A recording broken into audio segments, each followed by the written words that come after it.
Picture this. You've bought a shiny new car with your hard-earned cash. You've only had it a year or so. Then it gets written off by an accident or theft. Not to worry, you've got comprehensive insurance cover. You can just replace it like for like, right? Maybe not.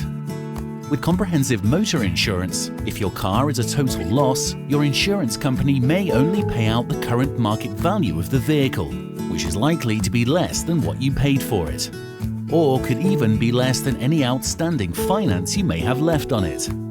That means you'll have to settle for a car that isn't as good as the one you had.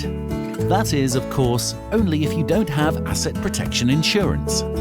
Asset protection insurance will pay you the difference between your insurance valuation and the original price of your car or any outstanding finance, meaning you won't be out of pocket. And means you can enjoy peace of mind cover for up to 48 months following your purchase, depending on the length of cover you choose.